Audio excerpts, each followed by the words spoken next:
When you tell me you are a healer, I pause not out of skepticism, but out of sorrow, for I have seen too many souls declare themselves healers when, in truth, they are simply vessels of collective grief, not healers, but empaths possessed by the guilt of others. Their hands tremble, not with divine power, but with a residue of psychic burden that does not belong to them. You see, the unconscious is not a private chamber. It is a temple open to all tides, all winds, all ghosts. And for those whose sensitivity is left unprotected, whose psychic boundaries are like lace rather than iron, guilt seeps in like smoke through the cracks of a broken wall. Not their guilt, but the guilt of their mother, the shame of their father, the fear of their community, and the rage of generations. They believe they are meant to heal. But what if they are only meant to feel? Feeling everything is not the same as transmuting anything. You may carry a wound like a relic, but that does not make you its redeemer. You may listen to the screams of another's shadow and mistake them for your own.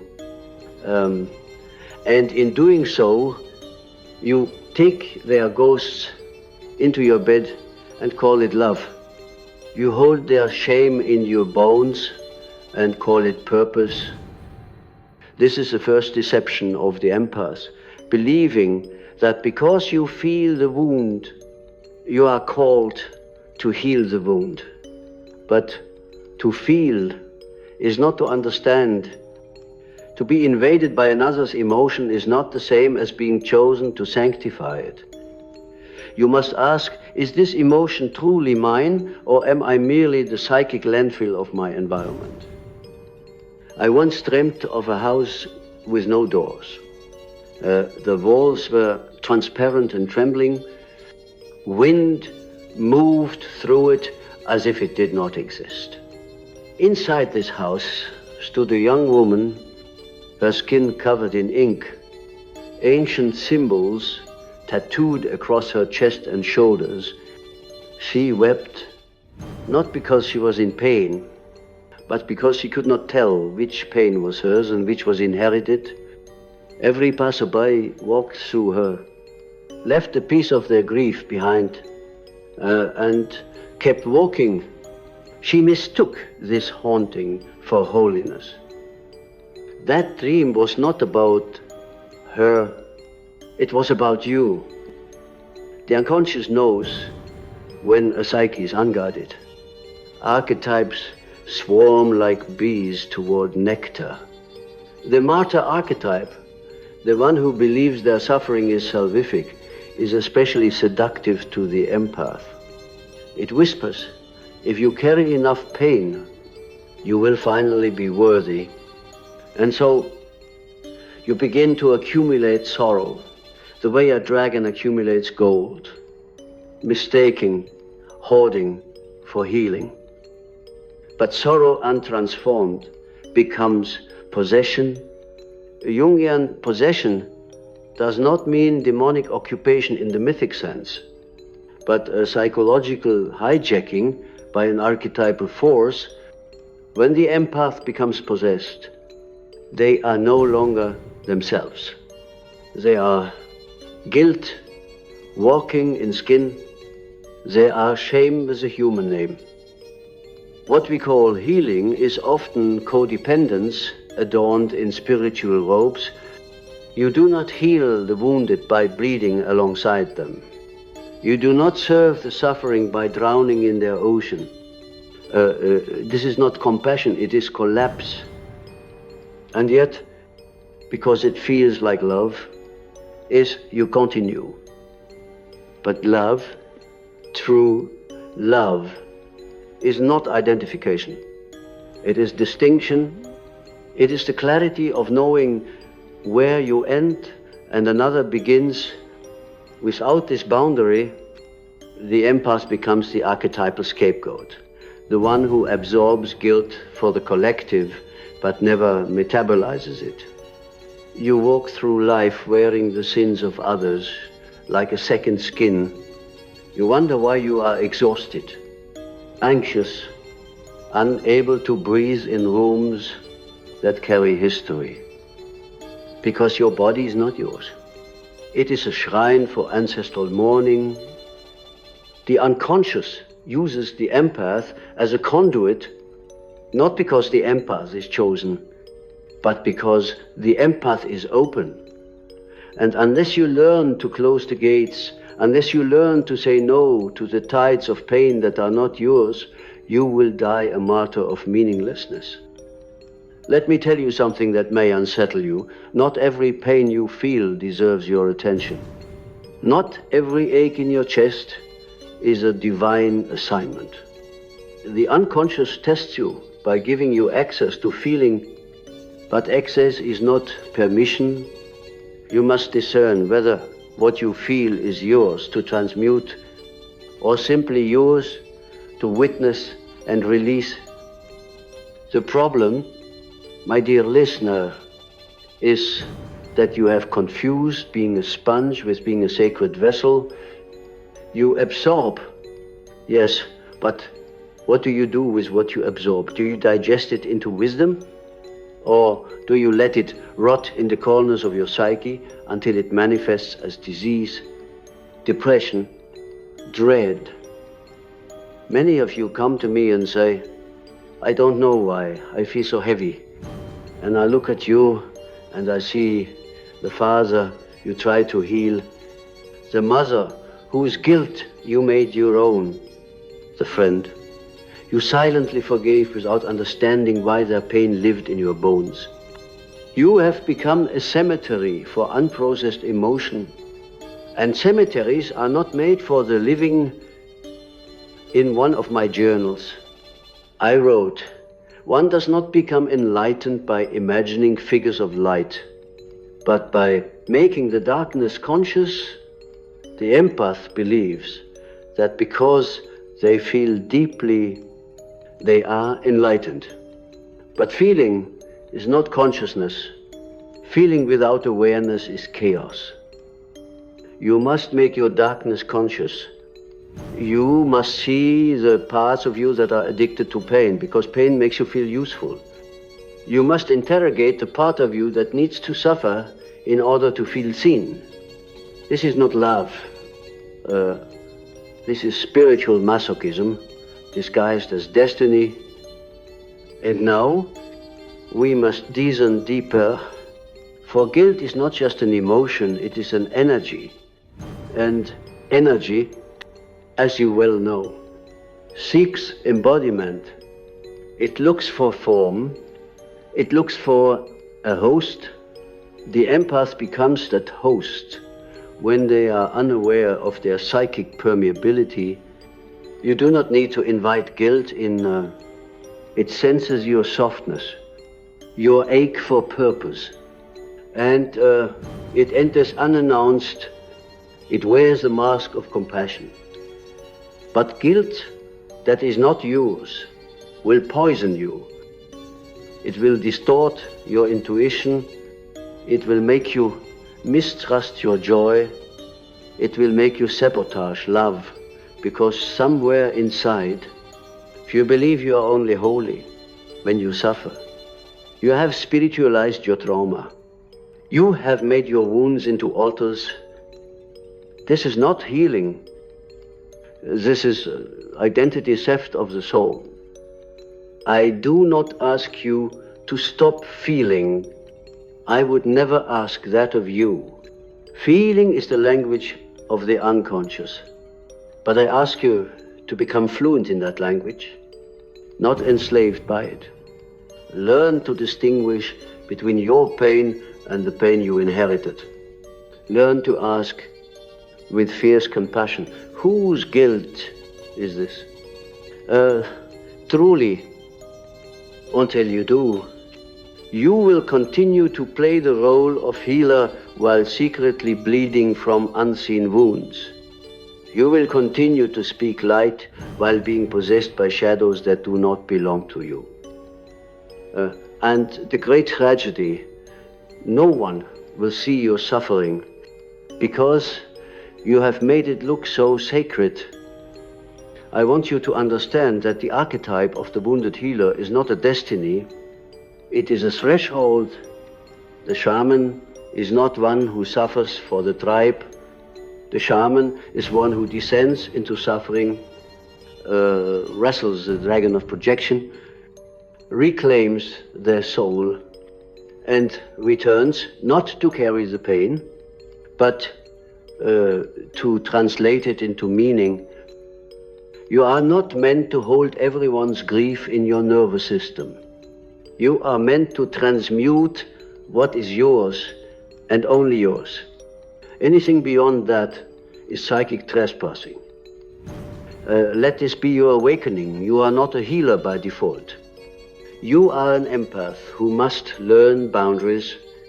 You are a soul who must learn discernment. You are a being who must stop worshipping the ache and start listening to the archetype behind it. Because until you do, you are not healing anyone. You are simply haunted.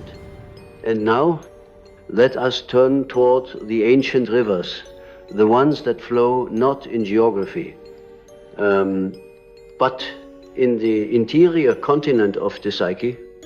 These rivers carry the emotional sediment of generations. Trauma is not a singular wound, but a tributary. And the empath, unaware of their role, stands knee-deep in these waters thinking they are meant to carry the entire flood on their shoulders. But rivers are not carried, they are crossed. When I speak of guilt, I do not mean guilt in the moral sense alone. I mean guilt as an archetypal substance. It is sticky. It clings. It passes through bloodlines like a whisper. No one dares to interpret. What you call inherited trauma is not merely memory, it is myth. It is the unspoken story lodged in your marrow, telling you that you must suffer to belong. Consider the empath who grows up in a family shattered by silence. No one speaks of the war, the addiction, the betrayal, but the child, the child feels it. Like a dog who hears frequencies adults cannot detect, the child absorbs what is not said. And because they are young and innocent, they assume it is their fault, that their very presence must be causing the dissonance, so they try to fix it not with action, but with emotion. They become the emotional tuning fork, the psychic barometer, the untrained priest of a broken temple. This is not healing. This is psychic distortion, masquerading as responsibility. And it begins so early. You were not born a healer. You were born open, and in that openness, the world planted its unresolved stories. They called you intuitive, sensitive, compassionate, but no one warned you about psychic colonization. No one told you that feeling everything is a form of psychic flooding if you do not possess the structures to contain it. So you made meaning where there was only magnetism. You mistook guilt for guidance. You mistook pain for power. And the most dangerous thing, you built an identity out of it. You told yourself, this is who I am the one who feels it all. But identity built on absorption is fragile. It is not rooted in selfhood, but in service. You only feel alive when someone else is in pain. You only feel useful when someone breaks, and then, only then do you shine. But that light is not yours. It is the reflected glow of emergency. Crisis becomes your cathedral. I ask you to pause. Ask yourself, who am I when no one around me needs saving? Do you even recognize that person? The possessed empath fears stillness, because in stillness, the guilt begins to rot. It becomes unbearable. The absence of others' pain creates a vacuum. And in that silence, your own unresolved shadow begins to speak. That is why many empaths seek out the broken, not consciously, but magnetically, because if they can keep feeling for others, they never have to feel the exiled parts of themselves. They never have to admit that much of what they have labeled healing work is actually spiritual avoidance. They do not enter the underworld. They circle it. Let me be clear, there is nothing inherently wrong with being an empath. Empathy is one of the highest human capacities. But empathy without ego development, without individuation, without self, becomes dangerous. It becomes martyrdom, and martyrdom is seductive. It gives you a role, a title, a mask to wear at the masquerade of trauma. But masks are heavy, and eventually the soul beneath them suffocates. In the language of dreams, the possessed empath often appears as a figure with too many eyes. Eyes on the back, eyes on the chest, eyes in the palms, always watching, always sensing, never resting. This figure is haunted by shadows that are not its own. It chases them, thinking it is fulfilling its destiny. But in truth, it is running from the one shadow. It refuses to face its own need to be needed. You may wonder, why is this so common? Why do so many sensitive souls fall into this pattern? Because the archetype of the wounded healer is embedded deeply in our collective unconscious. We glorify suffering. We equate pain with wisdom. We believe that if someone bleeds, they must be closer to the divine. But that is a myth born of misunderstanding. The true healer does not heal because they suffer. They heal because they have descended into suffering, met themselves at the bottom, and returned with the language to describe what they found. They do not carry your pain. They help you carry your own. But many empaths have never returned. They went down, yes, but they stayed there. They became one with the darkness and mistook it for destiny. They forgot they had a self, and so they walk the earth as half-formed healers, radiating compassion on the surface, but silently collapsing beneath the weight of everyone's grief. To those of you listening now who feel this in your bones, I say this: your sensitivity is not your enemy, but your identification with the suffering of others is not sainthood, it is psychic enmeshment. You are not meant to be a canvas for every emotion that passes through the collective. You are meant to become you, fully, wildly, fiercely. You are meant to have edges. Empathy without boundaries is self-erasure. And the world does not need more erased people pretending to be whole. It needs people who can hold their shape, even in the presence of pain. People who can say, I feel you, but I am not you. I witness you, but I do not absorb you. I honor your pain, but I do not make it my identity. This is spiritual adulthood, and until you reach it, you are not a healer. You are a sponge floating in the flood of unresolved humanity, calling it purpose. You may wear white, you may speak softly, you may hold space with reverence, but if you have not individuated, if you have not become a self, you are simply transmitting what you have never truly integrated. And integration is the work. Integration means facing your shadow. Not the romanticized version, but the raw truth, your resentment, your exhaustion, your secret desire to be the victim, your hidden belief that love must be earned through sacrifice. These are the demons that feed on the empath who never grew up emotionally until you face them. Your healing will harm. Yes, I said that clearly. Unconscious healing harms because it teaches others to outsource their wounds. It creates dependency. It seduces others into believing that someone else can do the inner work for them. This is not sacred service.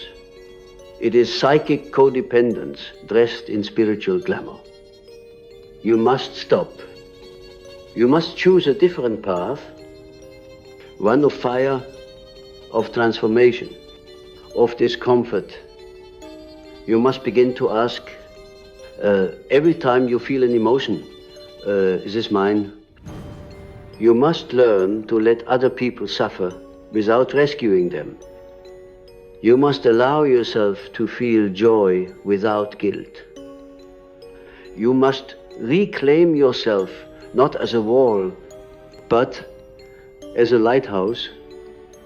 The lighthouse does not jump into the ocean to save the drowning. It stays rooted and shines. So too must you. The empath who becomes a lighthouse undergoes a terrifying alchemy. It is not a gentle unfolding, but a tearing, a psychic rupture where the persona of the savior is shattered to make room for the sovereign self. You cannot serve the light while hiding in the roles you inherited. And the role of the healer is one of the most deceptive roles the psyche can adopt when it is still wounded. In my experience, the ones who call themselves healers most often are those who cannot sit with their own helplessness. And helplessness is not weakness, it is sacred ground. But we avoid it because it reminds us that we are not gods. We are creatures, limited, fragile, mortal. The empath tries to escape this by playing God in the lives of others, often unconsciously. You try to save the addict. You try to fix the partner. You become the emotional center of a family in collapse, not because you are strong, but because you are afraid to admit how terrified you are of the void. And so you fill it with their pain. You decorate the abyss with other people's guilt, so you never have to face your own unmet grief. But the void cannot be filled. It must be entered. That is the real work. When you begin to withdraw your energy from others, when you stop identifying with their suffering, you will feel lost. You will feel like you're dying, because you are, the false self is being stripped away. The archetype of the sacred sufferer is being exorcised, and in its place comes something far more frightening to the ego emptiness. You see, guilt is at least familiar. It gives you something to carry, something to do, something to identify with. But emptiness, that is the domain of true initiation. It is the desert where the false self withers and the true self begins to whisper. It was in this emptiness that I first encountered the self, not the ego, not the persona, but the living center of the psyche that holds all opposites. It is not comforting. It does not congratulate you. It demands. It devours illusion. And it speaks in symbols. The empath must meet the self, not the guilt-born God who tells him to carry the world, but the archetypal self who says, you are not here to suffer endlessly. You are here to know. And from that knowing, love flows, not martyrdom, not projection, not possession, love. But love is not sentimental. It is fierce. It draws lines. It says no. It refuses to let the unconscious of others hijack the soul. And this is what you must learn if you are to stop being a receptacle for the unresolved shadows of the world. You must confront your own shadow, the part of you that loves to suffer because it makes you feel holy, the part of you that avoids your own grief by drowning in someone else's, the part of you that fears joy because it feels like betrayal to those still suffering. Do you see? You are not empathic, you are entangled. And untangling requires pain, withdrawal, silence. You must cut cords that were never yours to hold. You must bury identities that earned you love only through sacrifice. You must become willing to be nothing again, to feel useless, unseen, unneeded, so that something authentic can emerge. The ego resists this. It screams. It says, but who will I be if I'm not their healer? And the soul answers quietly, you will be yourself. To reach that self, you must walk the labyrinth, not a straight path, a spiral. You will meet yourself many times on the way, each time more raw, more stripped, more real. The first time, you may look like a savior, you will feel noble. The second time, you will look like a fool. You will feel lost. The third time, you will look like a child. You will feel afraid. And then perhaps for the first time you will look into your own eyes, not as the one who saves, but as the one who is not healer, not empath, just awareness. And in that sacred nakedness, healing truly begins. Because now, when you feel another's pain, you will not merge with it. You will not identify with it. You will see it. You will recognize it as real, but not yours. And in that space, the miracle occurs. You become the mirror, not the sponge. You reflect their truth back to them without becoming distorted. You hold presence without becoming consumed. And this is what true healing requires. Not absorption, not sacrifice, clarity, presence, boundaries. The great lie the wounded empath believes is that by feeling more, they are doing more. But in truth, they are often only perpetuating cycles. Because when you are possessed by another's guilt, you cannot help them see clearly. You only feed the loop. You become entangled in their projection. You reinforce their victimhood by over-identifying with their pain. And so healing stalls. But when you are clear, when you are rooted in yourself, You do not mirror back their pain, you mirror back their power. You do not reflect their wound, you reflect the wholeness. They forgot. This is why I say, you are not a healer. Not until you are healed from the need to be one. You are not a light worker while you are still hiding in other people's darkness. You are not awake if your compassion is merely codependence in a golden robe. You must choose now, continue to be a graveyard for guilt or become a garden for truth.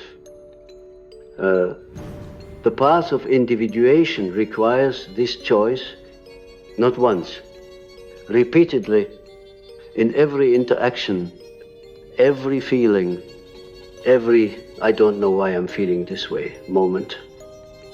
And with practice, you begin to know, you begin to feel your own psychic texture again. You begin to recognize the difference between your soul and their shame, between your grief and their ghost. And that knowing sets you free. You do not need to save the world. You only need to reclaim the piece of it that is you. There is a moment rare, sacred, and terrifying when the empath stands at the edge of themselves and sees the architecture of the deception they have built. It does not look evil. It looks like love. It looks like compassion. It looks like sacrifice. But underneath the warm surface is a deep confusion between who they are and who others demand them to be. You are not here to dissolve into the needs of others. That is not the purpose of the soul. The soul was never designed to be a sponge. It was designed to be an instrument resonating with truth, not vibrating with the noise of every guilt-ridden frequency it picks up. And when you begin to untangle your identity from pain, you will encounter grief. Not just your own, but the grief of letting go of a role that gave you purpose, the grief of losing the illusion of being indispensable, of being needed. You see, many empaths carry the secret hope that the suffering will buy them love, that their sensitivity will earn them safety, that if they feel enough, fix enough, absorb enough, they will finally be accepted. But love that demands your self-abandonment is not love. It is a contract with guilt. You were never meant to sign it. And yet, many of you did early, carefully, unconsciously, as children. You looked into the broken faces of your parents and decided, if I feel their pain, maybe they will stop hurting. Maybe they will see me. Maybe they will come back. But they didn't, because it was never your job to be their savior, only their child.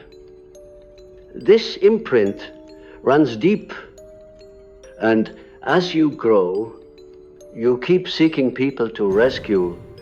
You find relationships where your pain is currency. You call it intimacy, but it is entrapment. You feel invisible unless someone is leaning on you. You fear being unneeded more than being unloved.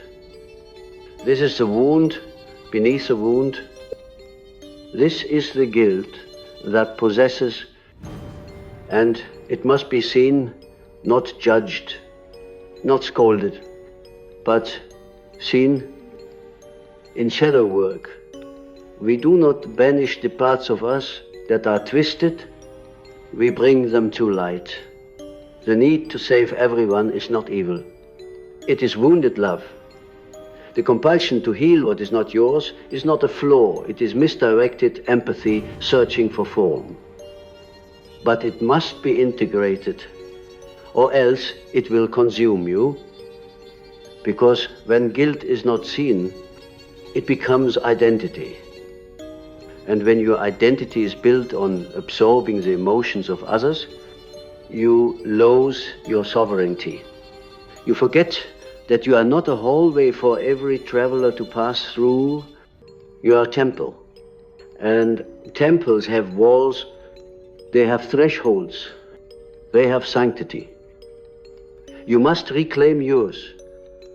Let me speak to the part of you that still resists.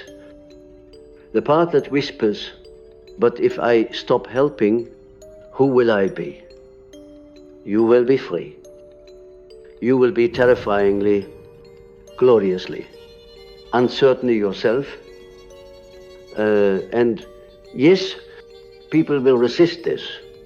They will call you cold, selfish, distant, because the moment you stop feeding their dependency, they will feel the hunger of their own disconnection.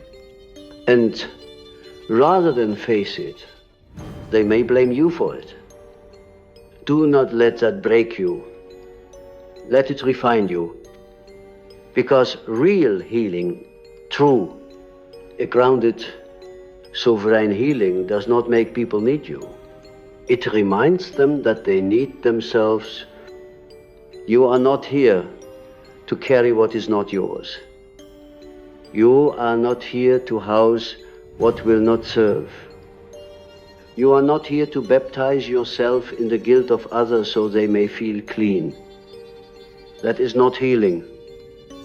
That is psychic martyrdom. And martyrdom has never created a whole world. It has only fed the myth that we must suffer endlessly for others to awaken. But the awakened one does not suffer unnecessarily. The awakened one knows the boundary between love and self-destruction. The awakened one feels fully but does not fuse. They touch pain, but they do not become it. They hold space, but they do not disappear within it. And this is your task now, to disentangle the luminous core of your soul from the swamp of guilt that has claimed your gifts, to stand not as a sponge, not as a savior, but as a mirror, a witness, a sacred boundary. It will be hard.